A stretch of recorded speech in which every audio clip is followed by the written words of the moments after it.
Thanks, everyone, and thank you to the panelists. Maybe before I jump right into Q&A, if I can have all three of my distinguished colleagues here introduce themselves, maybe starting with Mason and working backwards, please. Yeah, hi. Thank you for the invitation to this panel. My name is Mason Ng.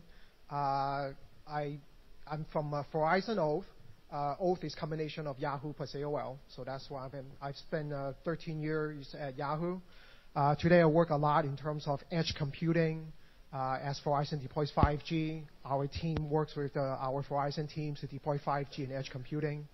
So we do a lot of DevOps. We care a lot about data governance and security, so I'm glad to be able to participate in this panel to talk about these topics.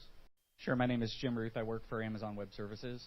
I manage a team of people that is aligned with the startup community. So looking to help startups engage with AWS, engage with the broader Amazon ecosystem to help you grow your businesses and become successful startups. Yeah, my name is Christian Hock. I'm with SAP. It's actually the third time that I'm here at the Draper Network event. And I'm working in an area also where we engage with startups to complement SAP's solution portfolio. So I used to work for 4 years in an area called SAP Portfolio, helping the board of SAP to make investment decisions. And now I just joined the supply chain area, so I'm looking specifically for startups in the supply chain space.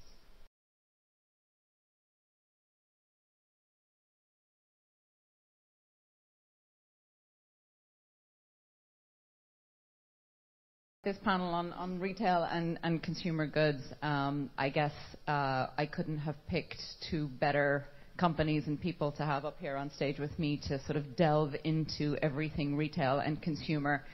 So I'm delighted to have Stan from P&G and Prakash from Amazon Launchpad. And before we delve in, I might get you guys to just spend 30 seconds, a minute, telling us a little bit about what you do within two enormous businesses. So where do you sit and what do you focus on? Well, good afternoon, and thank you for having me on this panel, Nikki. My name is Prakash Somasundaram. I'm part of the Amazon Launchpad business within the Amazon Retail Group.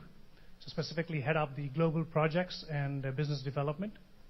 Launchpad is a program designed for startup companies that make physical consumer products, and we are a program that supports them with different marketing avenues to help them get discovered, drive additional traffic, and help them scale on Amazon much faster than they would have otherwise done by themselves. It's a global program. We're in about 8 different countries.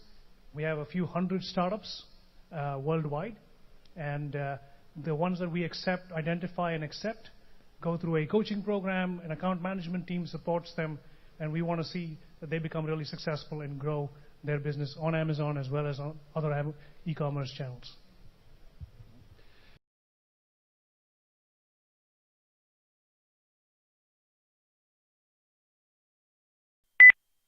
So I'm Stan Joosten. I work at P&G, as the slide says here behind me.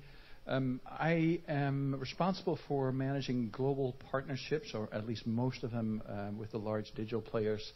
Facebook and Google are included. Amazon is a little bit of a different story because it's considered a customer on the P&G side.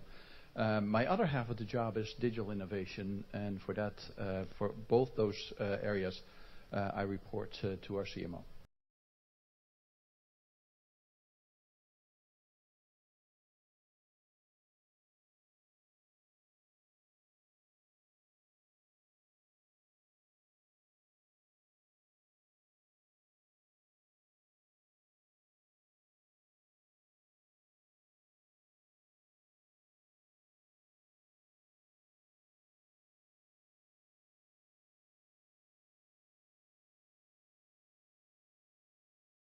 So in this section of the presentation, I really want to establish a baseline of where we are in the profession at large, facing a very serious challenge within our profession. And we're sort of at the cusp of a new era. The single largest issue is that the labor pool of steno reporters is significantly tightening and will continue to do so in the years to come. I happen to think that the most pressing need for NCRA are new court orders and the unbelievable danger of closing schools. I don't know how many we have left, but not many.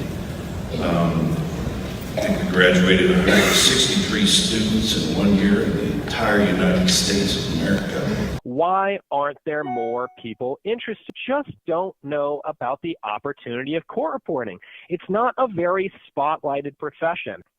So number 2, reporting or 2-year institutions are often perceived as less prestigious than 4-year institutions.